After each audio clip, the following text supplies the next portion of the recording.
Nasa opisina pa po, madam. Ma. Kumusta po? Hindi po po.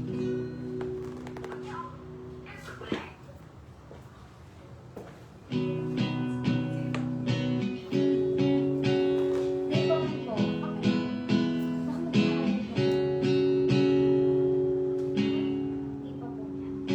Nag-adon ako atap na buwan sa saan. Singkan pag-agi si mayon, gari ako di iniritan. Masiyon ang mga taong sa kong nakakasapatan. May kanya-kanyang bitbit habang di kalaong sa landanan. Nahiling ko na ang gayon kang lugar. Marina,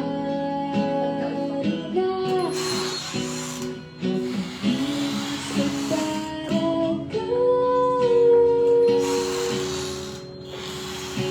yaman na kultura, di ayaw pagka magpunta kaituhan sa kagsawa. Manain-nain na istorya, sa to ipinamanaw kung lang yan kadakul pa.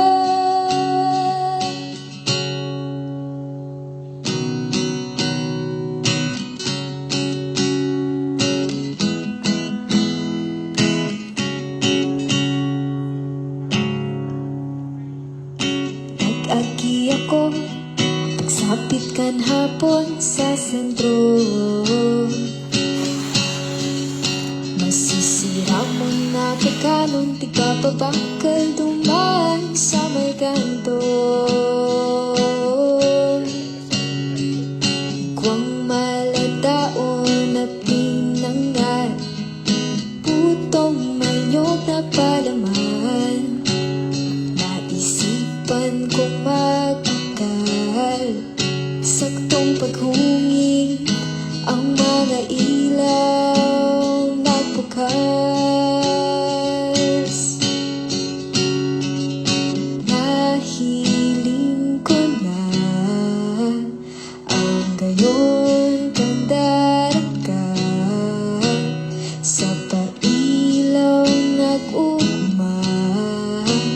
Ano pa man, Marina,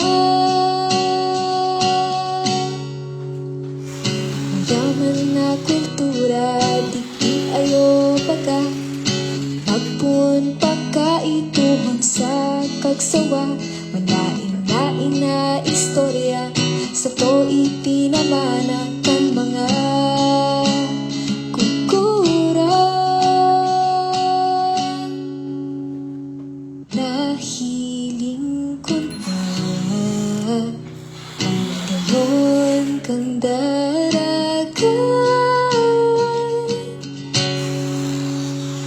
Mayaman na kultura, di ayaw pagka magpun pagkaituhan sa may kagsawa. Manain-nain na istorya, sa to'y pinamana kan mga kurang. Daraga,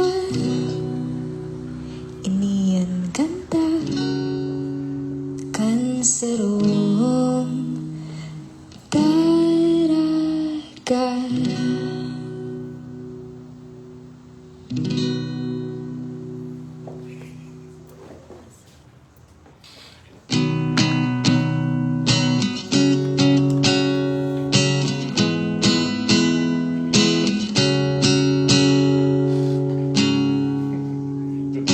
Nag-adon ako atag na buwan sa saan. Siringkan pag-agi si mayon, gari ako ding iniritan. Misiyon ang mga taong sa kong nakakalimutan. kasabatan. May kanya-kanyang bitbit habang di kalabasan ang dalan. Nahiling ko na ang gayon kang lungkad. Marina, magtitiis sa daragan. Mayaman na kultura, di ayo pagka magpun pagkaituhon sa kagsawa. Manain-nain na istorya, sa to ipinamanaw kung lang yan kadakumpa.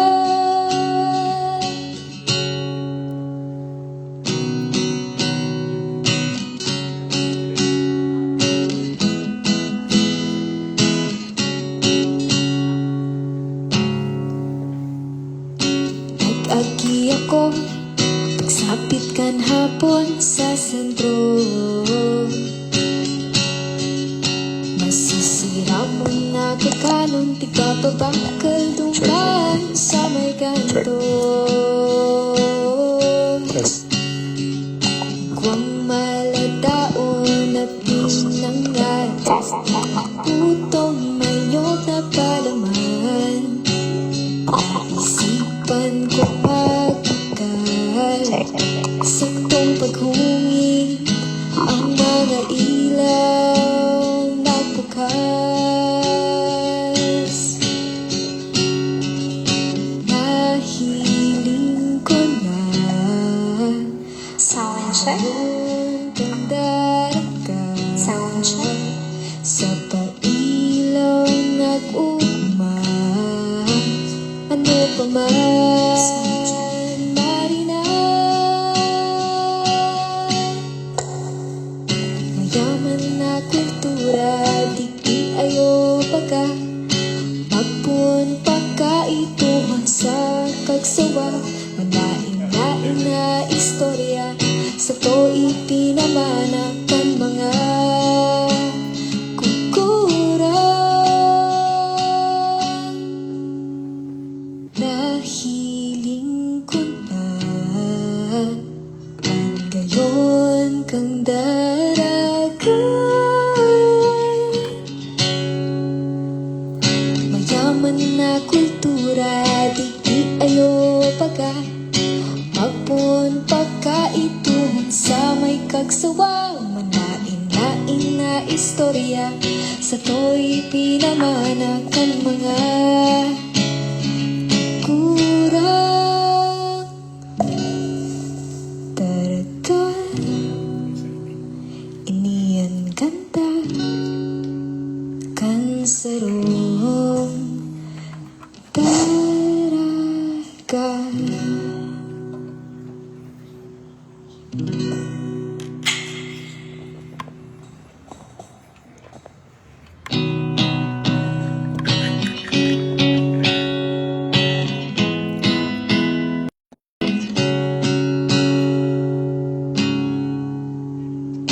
Nag-adon ako, atag na buwan sa saran. Siringkan pag-agi simayon, gari ako ding miniritan. Siyon ang mga taong sa kong nakakasabatan. May kanya-kanyang bitbit habang di kalabasan ang dalan. Nahiling ko na ang gayon kang lungkad. Marina, magtitiis sa daragan.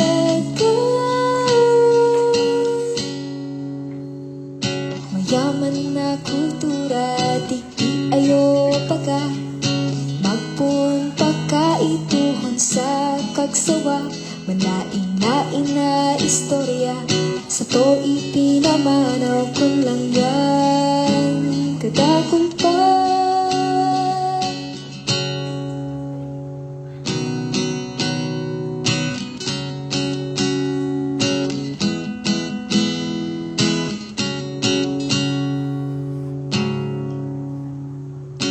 Nag-agi ako pagsapit kan hapon sa sentro. Masisira mo na kakanong di ka pa bakal duman sa may kanto. Kuwang maladaon na pinangal, putong mayog na palaman. Naisipan kong magbugal, saktong paghungi ang mga ilaw nagbukas. Nahiling ko na ang gayon kang daraga sa pailaw nag-ugma. Ano pa man marinang mayaman na kultura, di ayo baga magpun pagkaituhan sa kagsawa. Manaing-naing na istorya sa to ipinamanakan mga kukurang. Nahiling ko na. Good evening.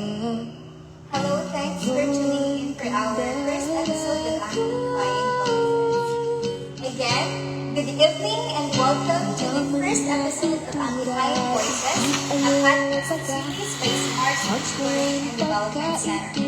I am your host, Heidi Pintas, and this is our episode where we will uncover potentials and celebrate inspiring life stories.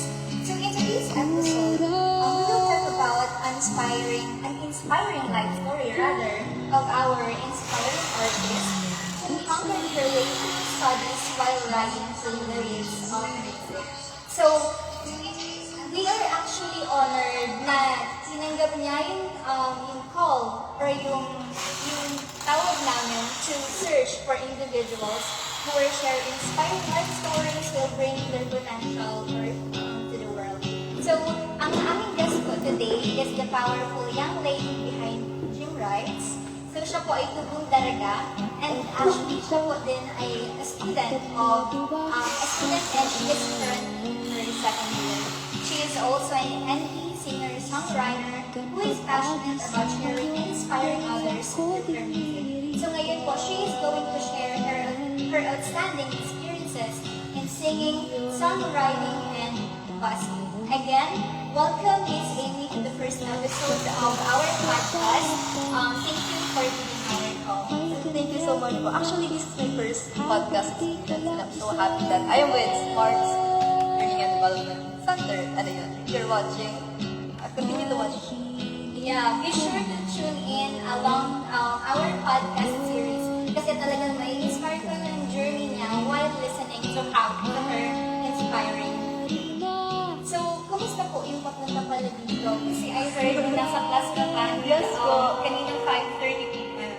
So, kumusta po yung biyahe papunta dito? And how's your week pala? Actually, very hectic din. Pero nakapagpahinga po kami for almost 2 weeks. Ikaroon po ng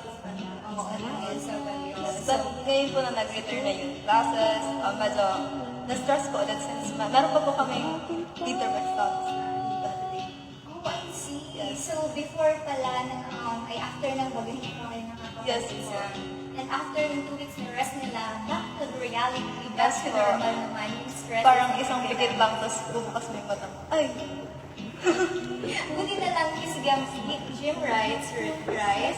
Buti na lang may time ka pa rin to be our guest today. And this is a very special episode kasi ikaw din po ang pinakaunang guest namin for our podcast series, Amplifying Voices.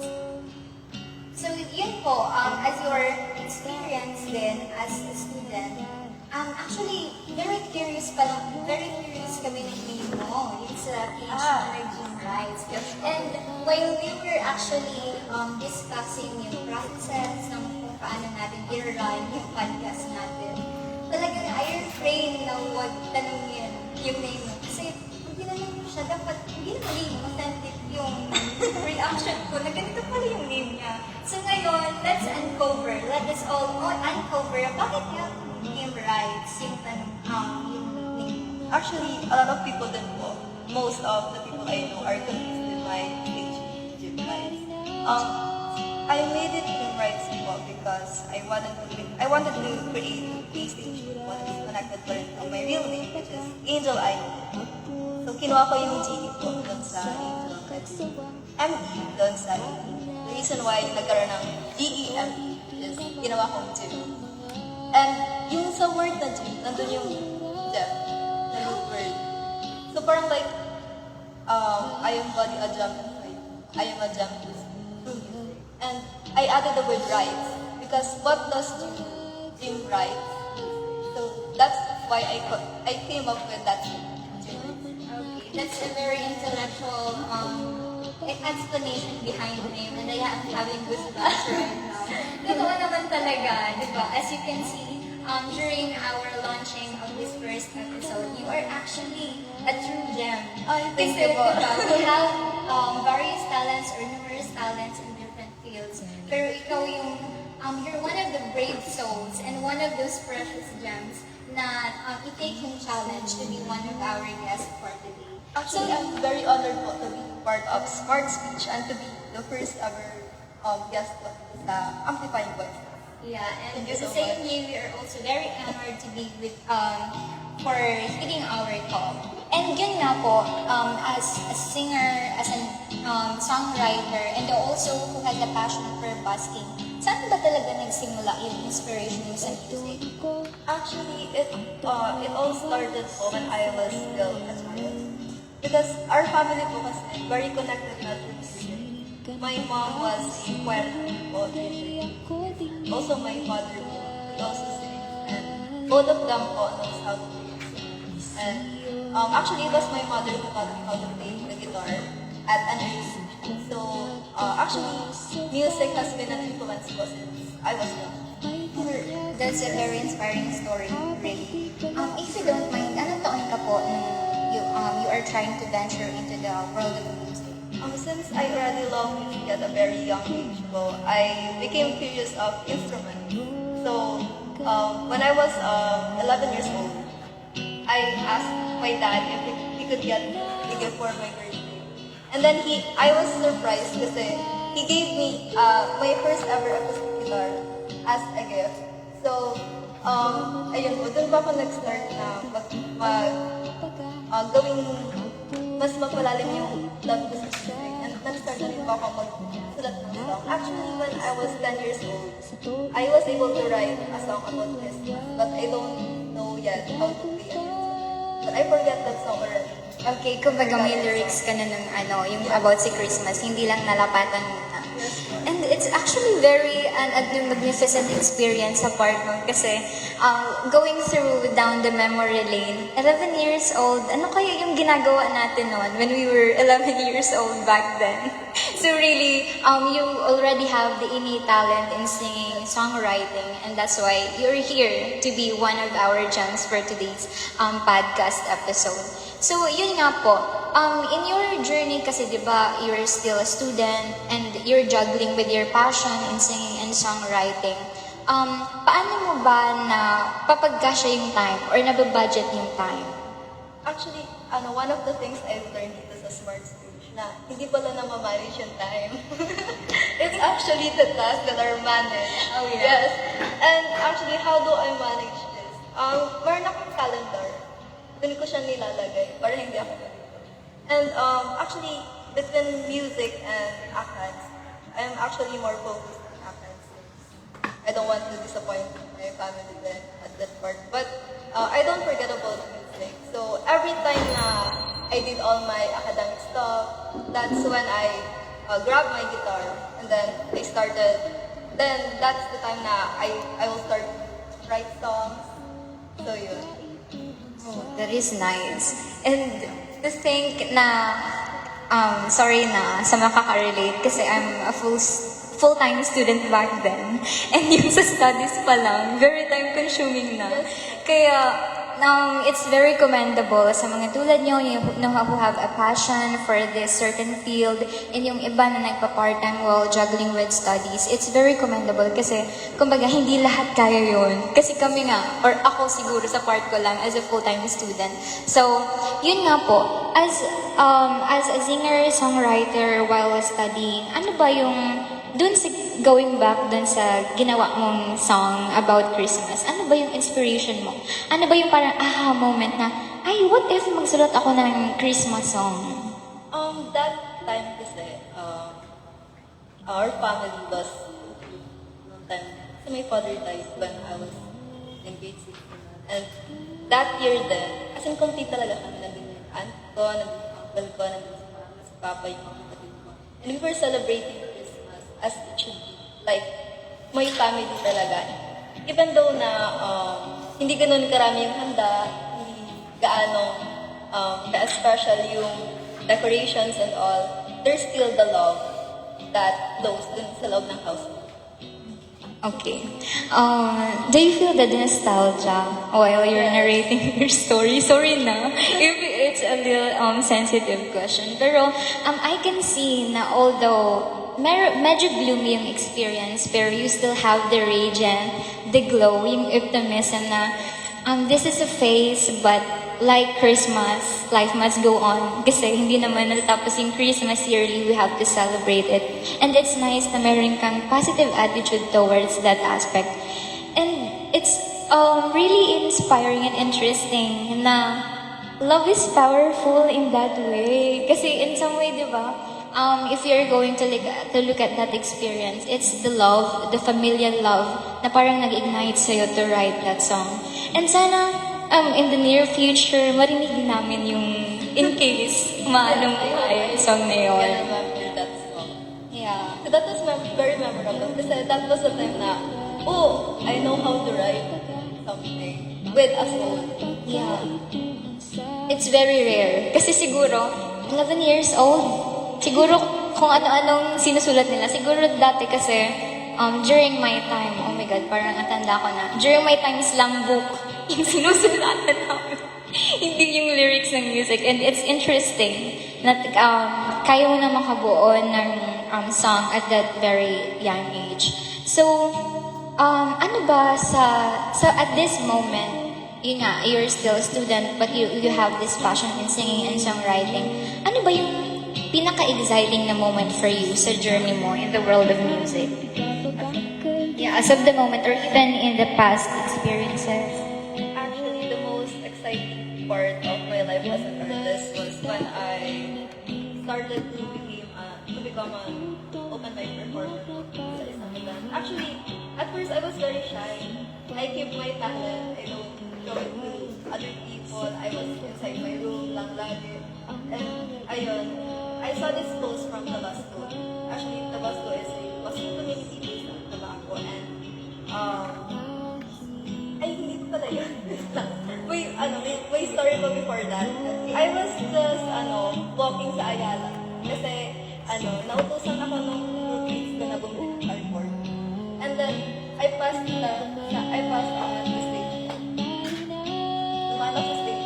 Tapos narinig ko, may naghahanap sila ng sino gusto makita? Sino gusto makita? And I was really doubtful at first ko.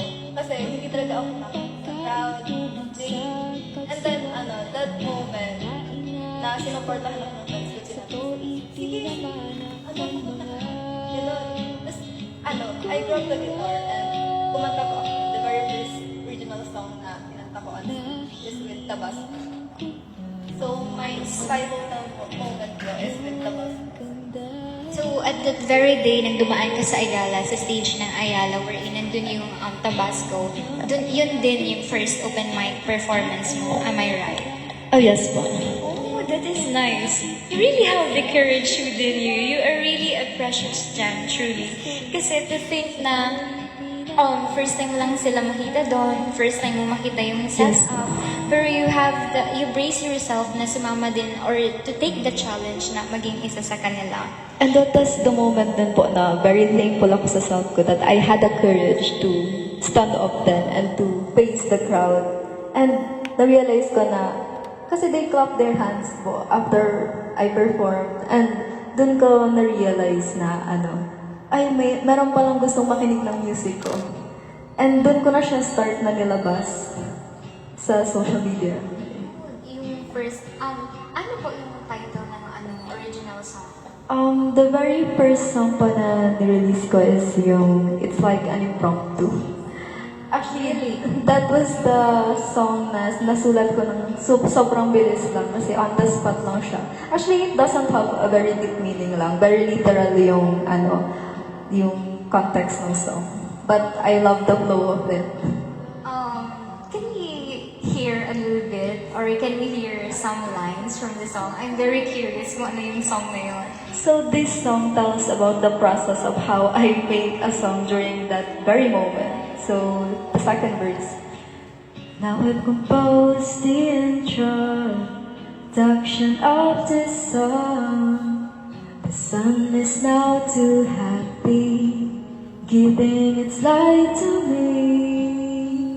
Then the birds go fly, and the trees are dancing. All I need is sing the chorus. Then I thought, will it be good to hear? My God, sana all. Ay, nakalimutan ko yung lyrics niya ba? Pero yun. To think na kaya mo mag-impromptu ng ganyan song. And although, yeah, very on the spot siya or impromptu siya, talagang ma-feel mo yung soul na this is a song about writing a song or Thank you po. composing a song. Pero meron pa din na something na touch of yung about sa personality mo. Kasi if you are going to look at it, parang in some way, na-feel mo ba yung doubt? Kasi yung sa line na whether it will sound good.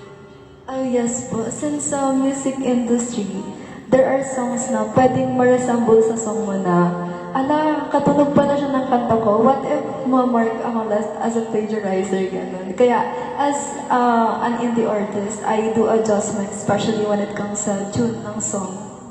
Para it would sound unique. And Jim writes talaga. Kumbaga may brand na din or Yes po. may personal touch mo na as Jim writes. So, doon pala sa songwriting mo, if you don't mind, did you take up classes on how to write songs?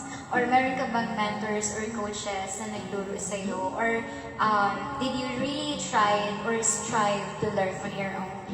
Actually, I did not enroll po to any songwriting workshop. I was planning last year pero I think di ako papayagan since overnight.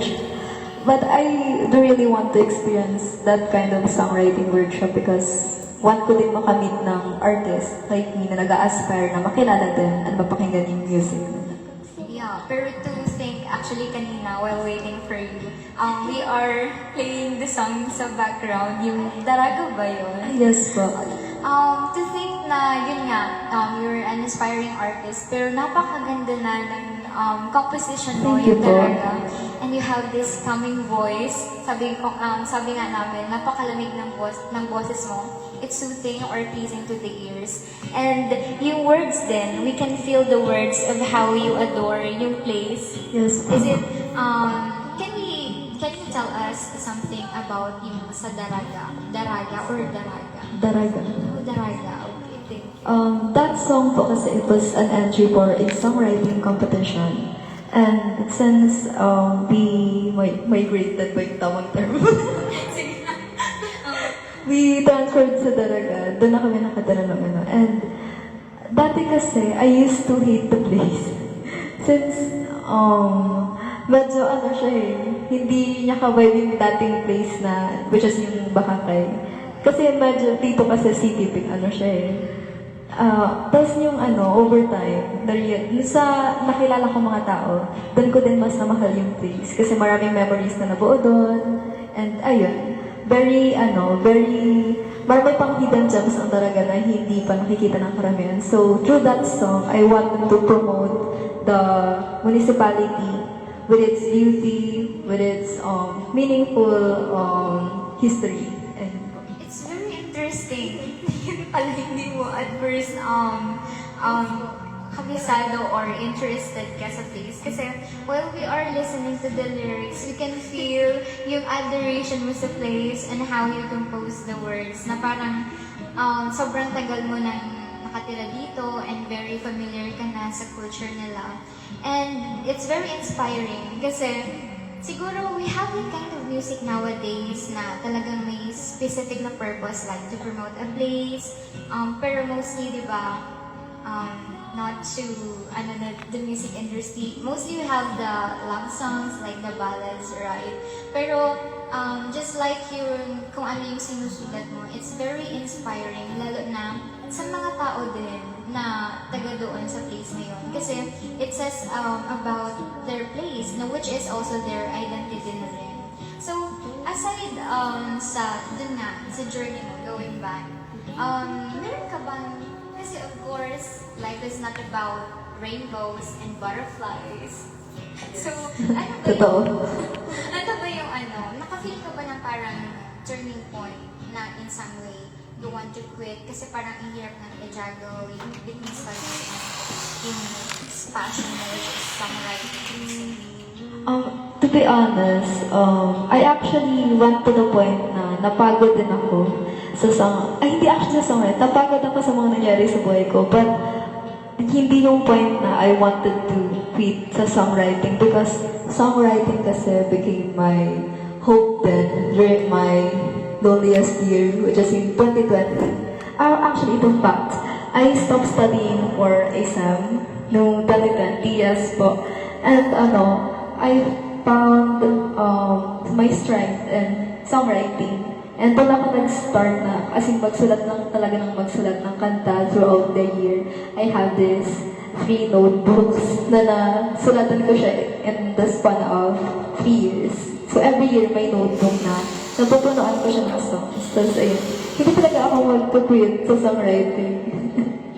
Okay, I can relate pagdating sa notebook. But in contrary sa'yo, na 3 notebooks yung isulat, sa akin yung notes na ako lang yung nakakaintindi ng penmanship. Actually, yung notebooks ba kasi maninipis man lang siya. Ay, hindi man ba yun? Yes po. Okay, so aside dun sa familial love na inspiration mo, kasi to think kayo na maninipis yun, I ako kasi as literature student or as an Yes, English major.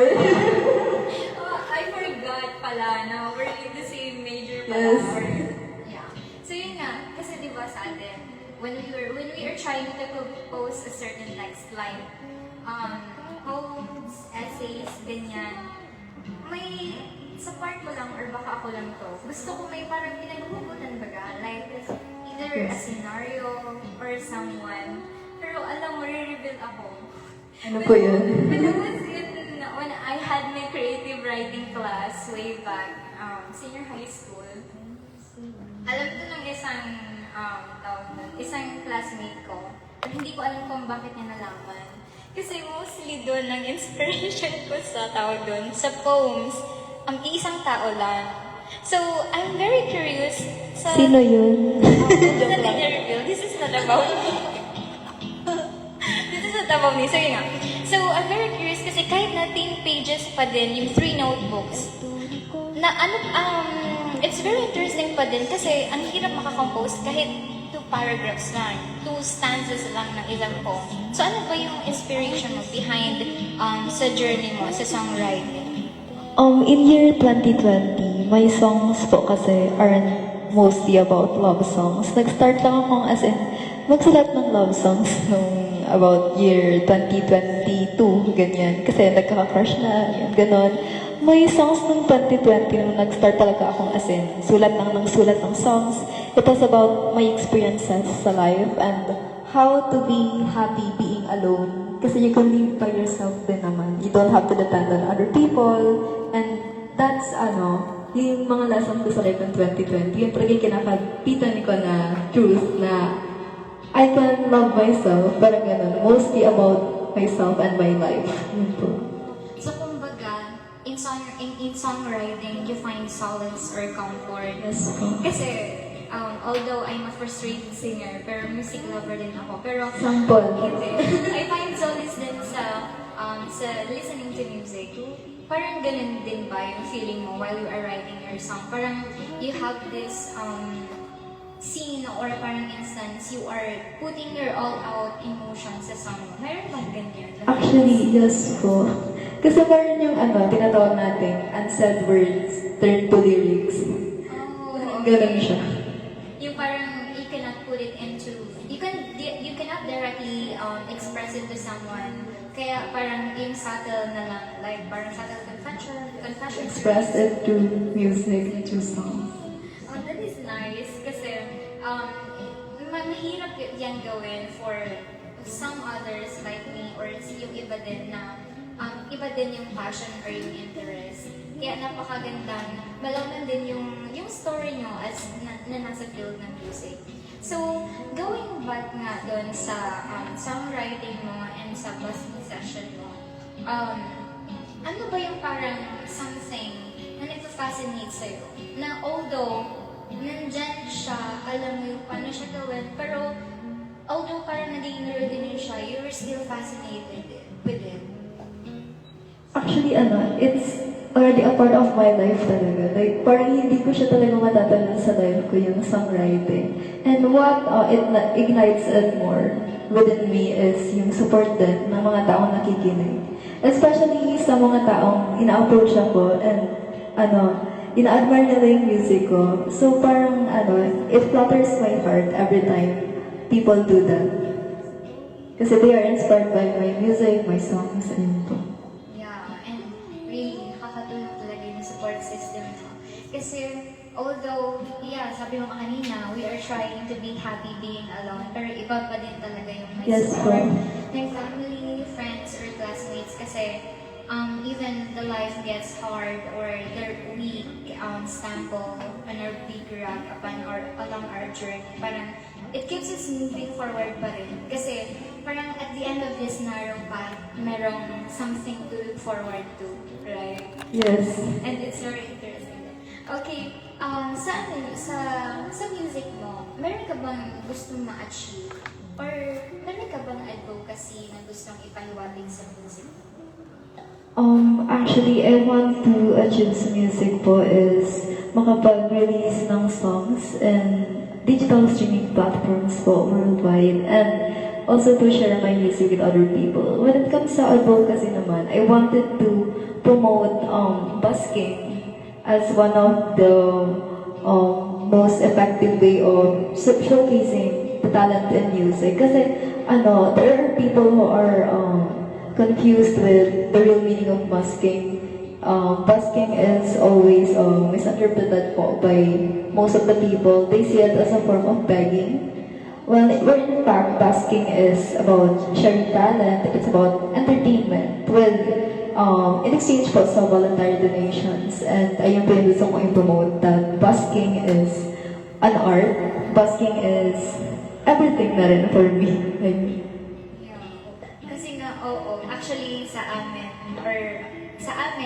nakikita lang namin siya, pero hindi talaga kami makastep into sa world ng busking and yung sa music in general. So, sa mga, ano kaya yung pwede mong may bibigay na advice for those souls na who wanted to pursue this passion or interest? Like yung, even younger than you, na parang, ay, baka kaya hindi naman to papatok, or baka hindi naman nila ma-appreciate kasi ang dami ng singers, tas ang dami na din ng mga genres. So ano kaya yung pwede nating masabi sa kanila or based sa experience mo para to spread or to empower them na you can do it, they can do it too? Actually, my advice po based on my experiences sa music na if there's an opportunity related to music na as in bumulaga sa harap mo or like nag-scroll ka lang, may nakita kang something na related sa music, grab it. Grab the opportunity. Kasi hindi naman yan magpapakita sa'yo kung hindi naman yan para sa'yo. And if you're having doubts na you might fail, you can still try. Kasi even if you fail on doing it, at least you did not fail to try. Ayun po. Yeah, kasi kumbaga kung hindi mo na talaga siya trinay na gawin, parang dun pa lang you're already Yes. on your Yes. thing. And parang similar siya sa phrase na familiar sa social media, no? Yes po. Parang similar siya sa importance of showing up. Na although you are having this negative emotions, you are going through a tough moments, pero yung importante pa rin na you show up. And just like yung sabi mong exposure when there is an opportunity, talagang it's a privilege na din na para ma-explore pa and ma-maximize pa yung potential. Yes, and in addition to that, there are also support systems na nangyari sa experiences ko, which is naging support system ko yung tabas ko talaga, emotionally, and when it comes to talents. Sila talaga yung as in, doon nag-start yung maraming opportunities. So, doon na sa akin, how do you call this? Nag-dawn yung realizations na I was very thankful ngayong sinabi ko kaninang moment ko, na first open mind ko na, buti nga ginawa ko yun. I was able to conquer my fear kasi once you conquer that, there are a lot more opportunities na darating sa'yo once na na-overcome mo yung fear mo na yun. Ayun. Yeah, I agree, Jim Rice. Kasi diba, siguro nakikita lang natin siyang mahirap at first, pero pag ginawa na natin, kaya naman pala. Like, Yes. something siguro na makaka-relate tayo as, siguro when I was as a student, yung parang when you are trying to accomplish a certain task, di ba? Pag masyado ng marami, parang nafe-feel mo na hindi mo na kaya. Sasabog na yung utak mo. Tapos mag-urgent ka na mag-run. Tapos dyan na rin parang yung negativities mo. Pero pag nakagawa ka ng isa, sunod-sunod na kaya mo na pala. So I think that is also a positive attitude towards pursuing passion na although talagang the first step is always the hardest. Pero when you try embracing that first step, talagang it will open to a door of many opportunities. So sa ngayon, meron pa kaming sneak peek. Are you perhaps, if you don't mind, are you perhaps working on a certain song? And how's the journey? As of now, yes, I'm working on Chinika na. an album po. An album. Yes, actually, it's composed of 5 songs. For someone. Yes. Actually, paano ba ito? Teaser. But it, spoiler lang. It's about someone I fell in love with during my freshman year po. Yan. last year. Po. Actually, this year lang. This year? Yes po. Okay, it's very special. It's very Yes, naman. it's very special po. No, mag-alayan ng 5 songs. Thank you. I hope you will like it, even though we don't talk anymore. Okay. Lasing ko ba siya if you don't mind? Chinika na. Lasing ko ba siya if you don't mind? Lasing ko ba siya? Ay, hindi po. Magkaiba kami ng college. Ang different college, okay.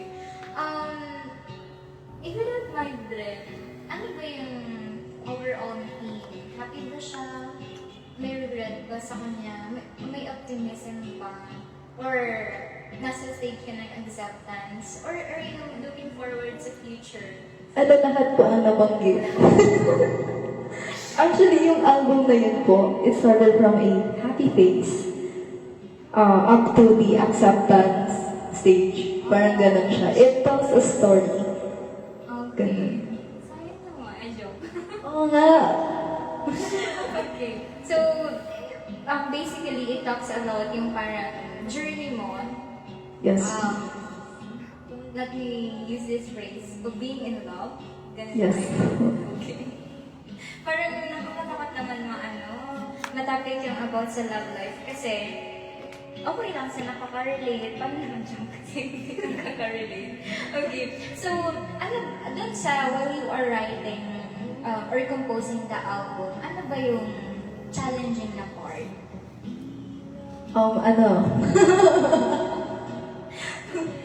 The very challenging part kasi is that in that album, you're giving the idea of letting go of someone you can't have.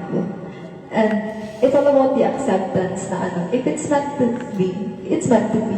You don't force love. Love is not, force talaga. You cannot force that. Kasi it will happen naman, eventually. You will not be too much for the right person, and that person then, which is yung will not be too less for you. Parang ganun po yung idea ng song. I see. Ang dami, diba? Pag ganun siya. Oo, parang nasa, parang literal na maybe, did he gave you a roller coaster ride of emotion, kaya ganun din yung ano. Okay, so, on the other side of the coin, ano naman yung exciting while you are writing that album? Actually, parang like, once na nalabas mo na yung album na yun, like parang, wala na yung heaviness na mapipil mo sa heart mo. Kasi you were able to arrive up to the acceptance phase, parang ganun. Ganun po. Parang, okay, this is it. Is it Parang ganun. what it is? Nangyari na ang dapat mangyari. Ganun po. Okay. So, aside dun sa while you are writing or composing an album or a song, let's talk about naman sa yung basking mo. Kasi nga sabi mo, yung journey mo with Tabusco, right? It opened a lot of opportunities for you. I'm just really curious as a bystander, if you may use the word. Paano ba yung parang, how do you conduct the session? Like yung singing events niyo, ganyan, or yung busking sessions niyo rather? Actually, naging member po kasi ako ng Tabasco last year lang po, December. And nag-start na po sila ng mag-busk sa mga malls and all.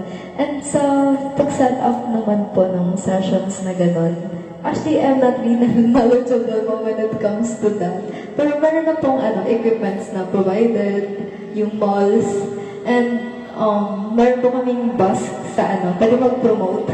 You can plug yung You can follow Tabasco, Tabaco Busking Community on Facebook, and meron po kaming upcoming bus sa Pacific Mall, Legazpi, and SM City Mall, Legazpi this week. And every week pala yan.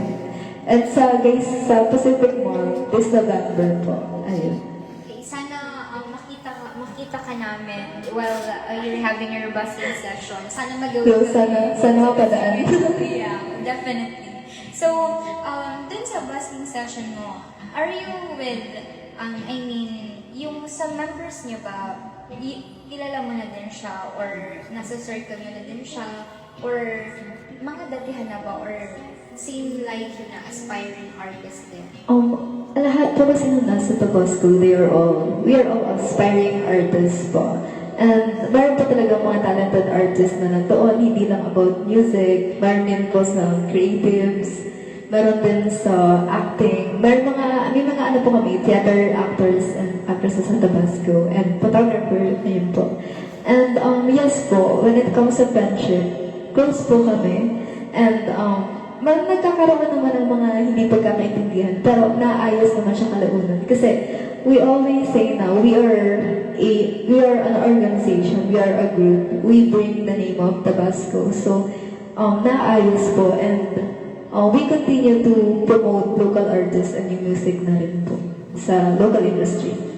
Yeah, it's nice. And parang it's fascinating din na although you are singing the same tune as aspiring artists in the field of music, it's fascinating kasi you still have other interests or passion, like yung sabi mo nga, yung sa creatives. And Yes, ma'am. although in some way, iba-iba yung hilig niyo, pero you are binded by one thing, which is music. And that is nice kasi parang it is the universal language din. Yes po. Na parang, although you cannot, kahit diba, when we are having our time with friends, tapos minsan may song na magpa-pop out, tapos mag-sing along or magbabayo ng iba. Although hindi nila alam yung iba, yung lyrics, pero nagtatry pa din silang sumabay. And that is nice na merong ganyan na community to share passion and interest. Great. So, dun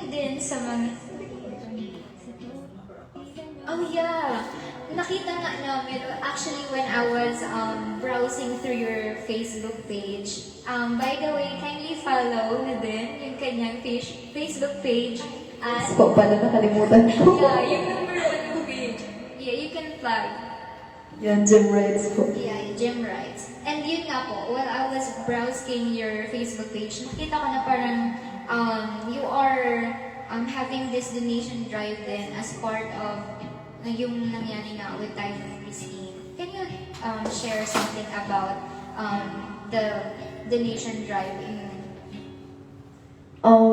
That experience po was very memorable, and I'm happy to say na we have gathered around 5,000 pesos sa pagbus po na yun. And within 3 days po, I was able to bus for 3 days, including other members po, kasama po kami. And we are very much thankful po for the people na nag-donate voluntarily sa aming busking tip box.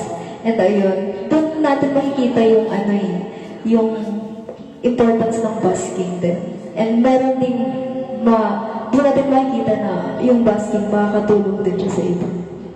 Yeah, kasi kumbaga, it may be a small act for others, pero yung Yes. collective efforts nyo, di ba, with the community. And actually, we also share the same vision dito sa Smart Speech and like yung sa introduction namin. So, as much as we want to help, or I mean, this advocacy or our podcast is isa na din sa mga vision ng Smart Speech, which is to empower individuals. Just like yung ginawa nyo na doon na valuable yung talent mo sa singing and sa busking.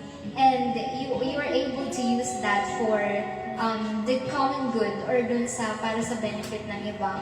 And actually dito din, we are trying to promote yung public speaking. Na Yes po. same with singing, we have different motivations or inspirations bakit natin we want to be a good singer and in this context a good communicator, pero nandun yung advocacy natin to empower individuals just like this podcast. So we are trying to uncover life stories and share talents to ignite hope and to inspire or to help others remember or kumbaga mulatin yung burning passion nila sa kung ano man yung gusto nila. So, Follow Smart Speech. and sana sa mga natin listeners or viewers, sana na-inspire kayo ng story ni Jim Rice. Yes, thank you. In her journey in singing, songwriting, and busking. So ngayon, ano ba yung aside doon sa mention mo kanina na gusto mong you wanted to release an album and magkakaroon na rin ng digital digital streaming platform, ano pa ba yung parang gusto mong ma-achieve while as being Jim Rice? Or aside from being Jim Rice, as ikaw as an individual? Actually, as Jeff writes, being an independent artist kasi it is very difficult din. And what I want to achieve then is makaipon ako for me to buy equipments. Kasi very mahirap. Very mahirap siya gawin. Like yung pag-produce music, if yun lang sa equipments talaga. And yun yung nilook forward ko na makapag-ipon para makabila ako ng equipments ko. As a person naman, I am looking forward for more opportunities na darating, and I will welcome those opportunities po.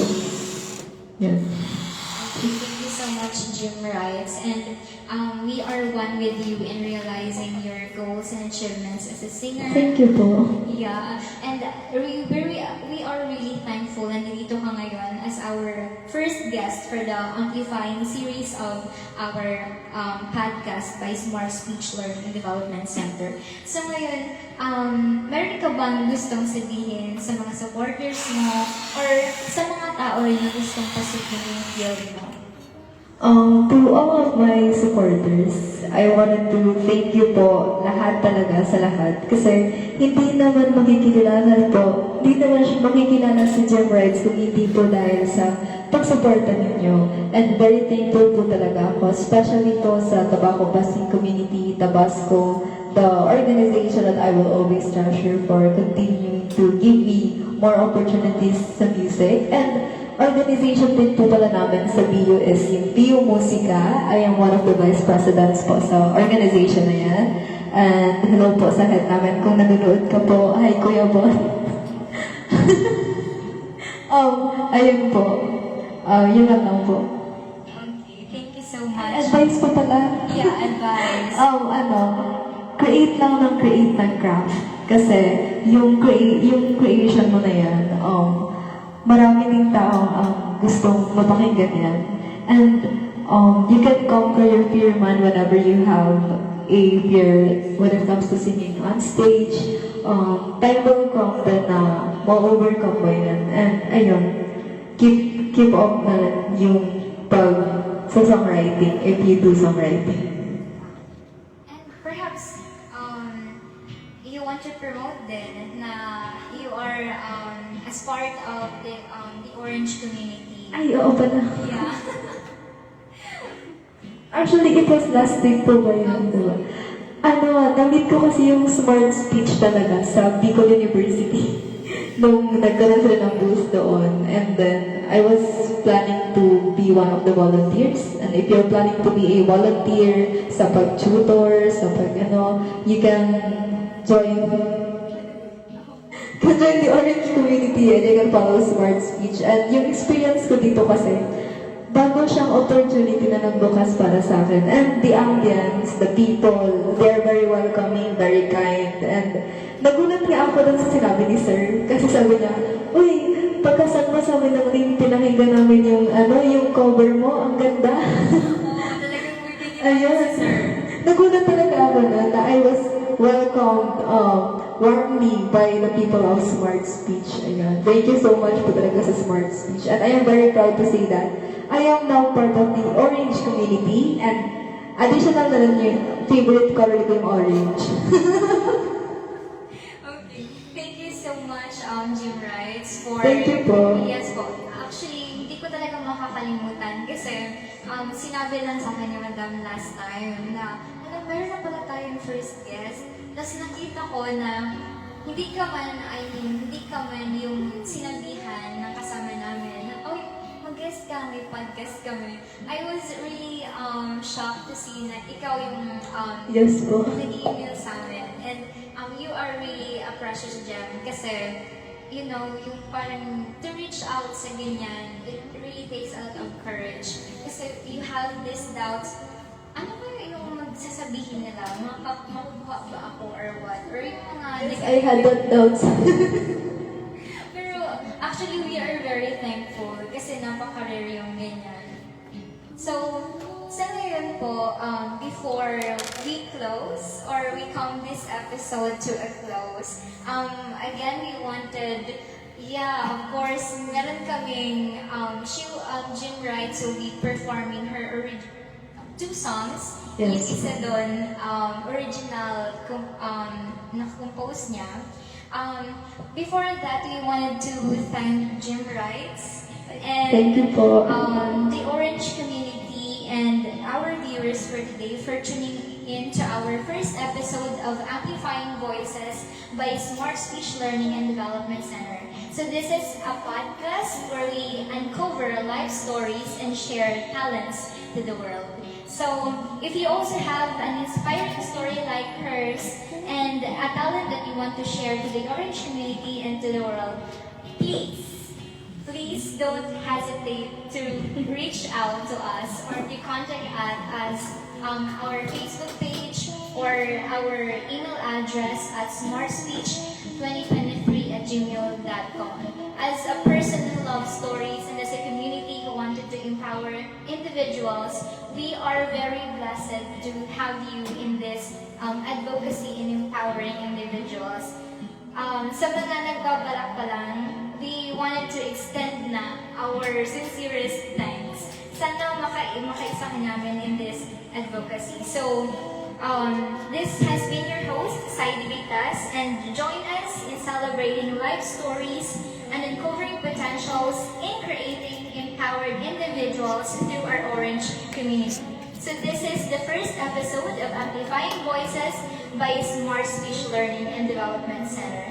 So at this juncture, pakinggan na natin ang very calming and angelic voice ni Jim Wrights. Thank you again, Miss Jim Wrights. Thank you po.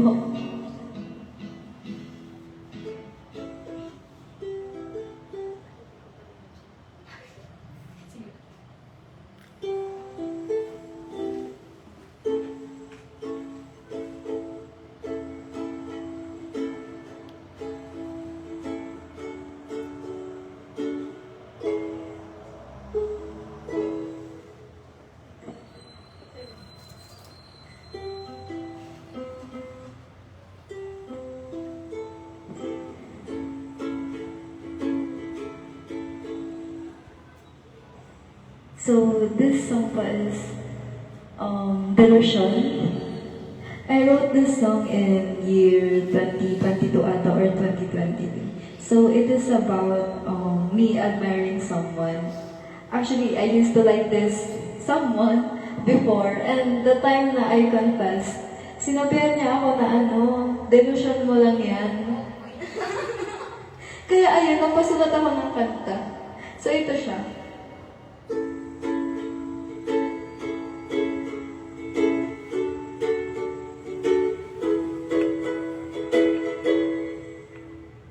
Mahirap maging assuming, pero patuloy mo pa rin binabato ng tingin. Tanga ka ba? Oo na, tanga na.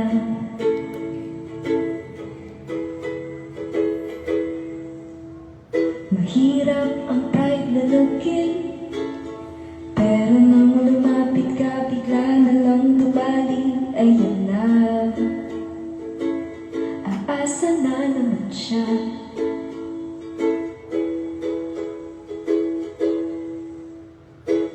Ang iyong ngiti sa labi ay masayang pagmasdaan. Sa ngiti mong yan, ako ang dahilan. Pasensya na kasi gusto mo raw ako, sabi ng boses sa utak ko. Gusto mo raw ako, bulong ng boses sa utak ko. Naniwala, naging uto-uto, nagpadala na naman sa delusyon.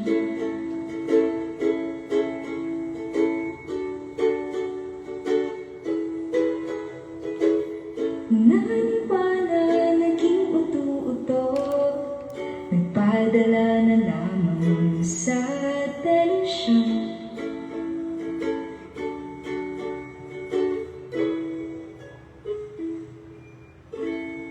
Ayun ba, delusyon. Actually, hindi yung full version, pero okay na yun.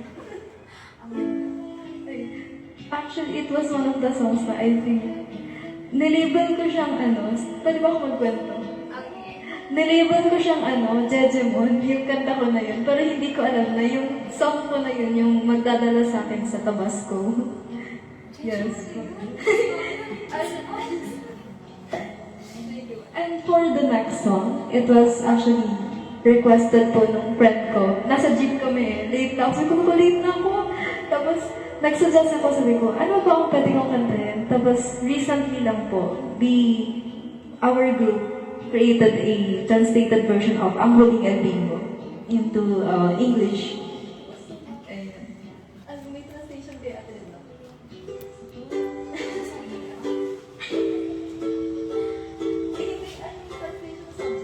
Ay, oo. Sabihin lang ako ng oras. Sabihin ko din. Translation niya. Hindi ko siya memorize.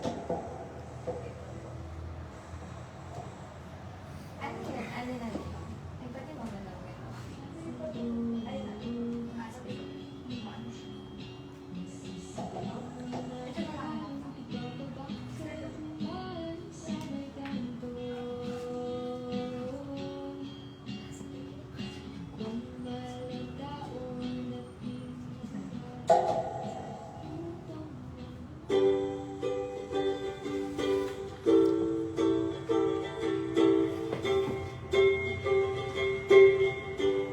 This is the last LBO.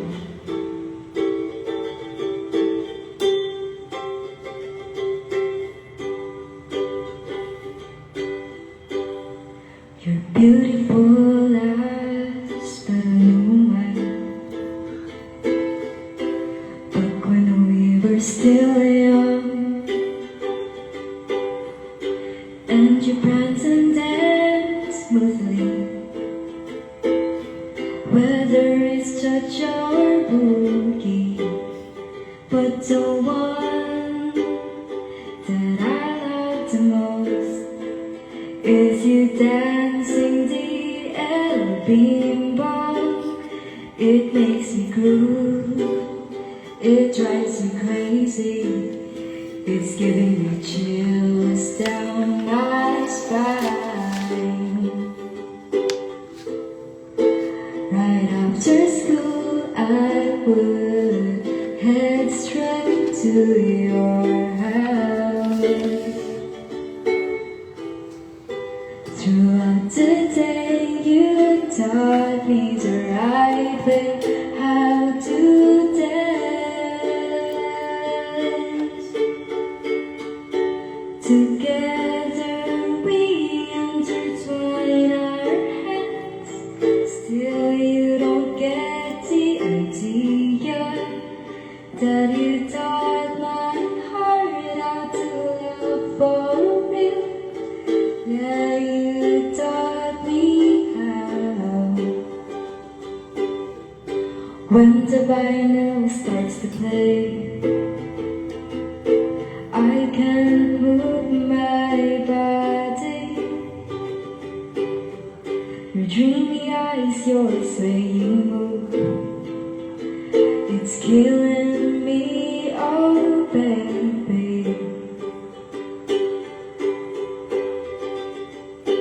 Light gets bright while we hold on to each other, and my hand slowly glides, finding its way to your sweeter. Oh, how I wish I could tell my love for you from the start.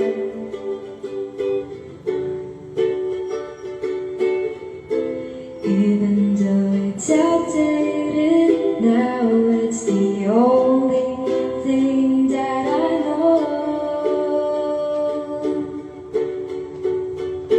Together we intertwine our hands. Still you don't get the idea that you taught my heart how to love for real. Yeah, you taught me how. La la la, la la, la la la. We haven't met for a while as the years go by. They say that you have a child now, like living the unmarried life. And I've heard that Ermita is the place where you wash those platters. Done one night in the dark alley, you were struck by a car. All of my hopes vanished in a sudden blink of an eye. Didn't know that the chance to dance, you will only be in my